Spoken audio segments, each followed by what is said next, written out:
ஒன்றிணையும் 3 நாடுகள் என்ன செய்ய போகிறது இந்தியா? பாகிஸ்தான் நிர்வாகத்துக்கு உட்பட்ட காஷ்மீர் வழியாக சீனா பாகிஸ்தான் பொருளாதார வழித்தடம் போறதால இந்தியா அதை விமர்சித்துட்டு வராங்க.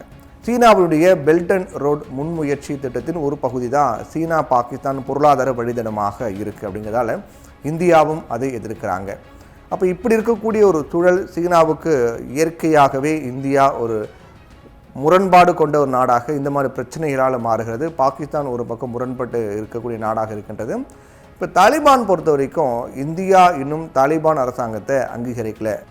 2021ஆம் ஆண்டு தாலிபான் அரசாங்கம் ஆட்சிக்கு வந்த பிறகு அதனுடன் ராஜரீதியிலான உறவுகள் பேணிய முதல் நாடு சீனாவும் ஒன்று அப்படிங்கிறது தான் பார்க்கப்பட வேண்டிய விஷயமா இருக்குது. இப்போது பயங்கரவாதத்தை ஒழிப்பதற்கும் பாதுகாப்பு ஒத்துழைப்பை அதிகரிப்பதற்கும் அனைத்து தரப்பினரும் ஒப்புக்கொண்டதாக பாகிஸ்தான் தன்னுடைய அறிக்கையில் தெரிவித்தாங்க. பாகிஸ்தானுக்கு தாலிபான் ஆட்சிக்கும் இடையிலான உறவுகளை மேம்படுத்த சீனா உதவி செய்கிறாங்க அப்படின்னும், இது இந்தியாவினுடைய கவலைகளை நிச்சயமாக அதிகரிக்கும். கடந்த ஆண்டு டிசம்பரில் ஆப்கானிஸ்தான் அகதிகள் பெருமளவில் நாடு கடத்தப்பட்டாலும் எல்லை தாண்டிய வான்வழி தாக்குதல்கள் மற்றும் இராணுவ மோதல்களாலும் இரு நாட்டு உறவுகளில் ஏற்பட்டிருந்த பதற்றம் கொஞ்சம் கொஞ்சமாக குறைந்து மீண்டும் நெருக்கம் வளர தொடங்குவதற்கான அறிகுறி தான் இது. பாகிஸ்தானுக்கும் தாலிபான்களுக்கும் இடையிலான உறவுகளை சீனா ரொம்ப எளிதாக்குறாங்க. இது வளர்ந்து வரக்கூடிய சீனா பாகிஸ்தான் தாலிபான் கூட்டணியை குறிக்கிறது. இது இந்தியாவுடைய கவலைகளை எழுப்புவதாக இருக்கு அப்படிங்கிற மாதிரி தான் பார்க்கப்படுது. இந்தியா இப்போ எச்சரிக்கையாக இருக்கணும். பாகிஸ்தானில் இருந்து வெளியேற்றப்பட்ட ஆயிரக்கணக்கான ஆப்கானிஸ்தான் குடும்பங்களுக்கு இந்திய அரசாங்கம் மனிதாபிமான உதவிகளை வழங்கியிருக்கிறதாக தாலிபான் அகதிகள் அமைச்சகம் அறிவித்திருக்காங்க.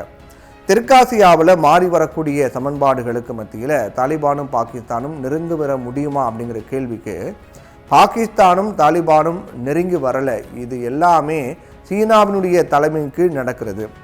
இந்த நாடுகளில் தன்னுடைய பொருளாதார நலன்களை முடிவுக்கு வருவதை சீனா விரும்பலை. நிறைய விவகாரங்கள், இந்த எல்லை பிரச்சனைகள் அப்படிங்கிற மாதிரிலாம் இதுவரைக்கும் தீர்க்கப்படாமல் தான் இருக்குது.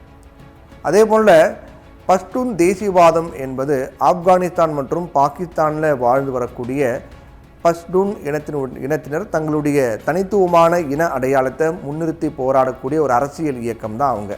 இப்போ பாகிஸ்தானுக்கும் ஆப்கானிஸ்தானுக்கும் இடையிலான எல்லை, அந்த பிரச்சனை எல்லைக்கோடு அப்படிங்கிறது துராந்த் கோடு அப்படின்னு சொல்லப்படுது. இந்த எல்லைக்கோட்டை எந்த ஆப்கானிஸ்தான் அரசாங்கமும் ஏற்றுக்கொள்ளவில்லை, மறுக்கிறாங்க. இந்த எல்லையை ஆப்கானிஸ்தான் ஒரு காலனித்துவ ஒப்பந்தமாக பார்க்குறாங்க. கடந்த சில நாட்களுக்கு முன்பு அப்படின்னு பார்க்கும்போது இந்திய வெளியுறவு அமைச்சர் ஜெய்சங்கர் தாலிபான்களுடைய இடைக்கால வெளியுறவு அமைச்சர் அமீர்கான் முக்தியுடன் தொலைபேசியில் பேசினார்.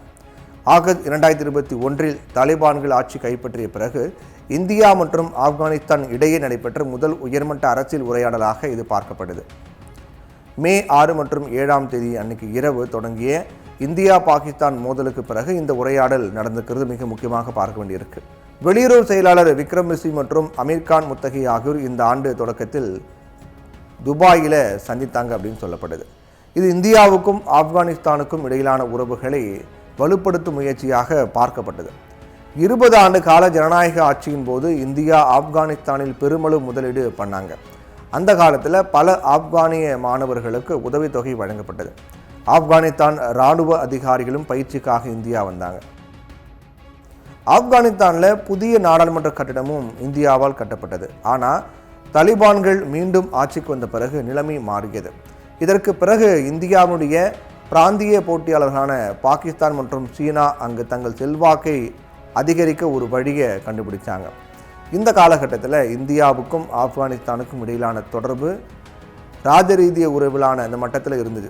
இது வெளியுறவு அமைச்சகத்தில் இருக்கக்கூடிய பாகிஸ்தான், ஆப்கானிஸ்தான் மற்றும் ஈரான் விவகாரங்களுக்கான இணை செயலாளர்களால் கையாளப்பட்டது. இந்தியா தாலிபான்களை அங்கீகரிக்கவில்லை. ஆனால் ஜூன் 2022 முதல் காபூலில் ஒரு தொழில்நுட்ப பணியை மேற்கொண்டாங்க. ஆப்கானிஸ்தானில் மனிதாபிமான உதவிகளை வழங்குவதே இதன் நோக்கமாக இருக்கு. எந்த நாடும் இதுவரை தாலிபான் அரசாங்கத்தை முறையாக அங்கீகரிக்கவில்லை.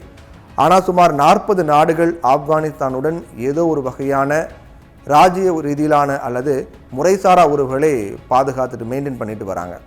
தாலிபான்கள் ஆட்சிக்கு வந்த பிறகு ஆகஸ்ட் 31, 2021 அன்னைக்கு இந்தியா தாலிபான்களுடன் பேச்சுவார்த்தையை தொடங்கினாங்க. அப்போது கத்தாருக்கான தூதராக இருந்த தீபக் மிட்டல் தோஹாவில் தாலிபானுடைய அரசியல் அலுவலக தலைவர் ஷேக் முகமது அப்பாஸ் அவரை சந்திக்கிறார். 2 நாடுகளுக்கு இடையே பகிரங்கமாக ஒப்புக்கொள்ளப்பட்ட முதல் உரையாடலாக இது காணப்பட்டது. 2021ஆம் ஆண்டு அக்டோபர் மாதம் இந்திய அதிகாரிகள் மற்றும் மற்ற 9 நாடுகளுடன் சேர்ந்து தேவையான மனிதாபிமான உதவிகள் குறித்து விவாதிக்க மீண்டும் ரஷ்யாவில் தாலிபான்களை சந்திக்கிறாங்க.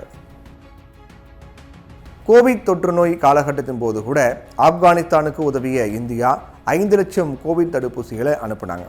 கடந்த ஆண்டு இந்திய தூதர் JP சிங் தாலிபான் தற்காலிக பாதுகாப்பு அமைச்சர் முல்லா யாக்கூப்பை சந்திக்கிறார்.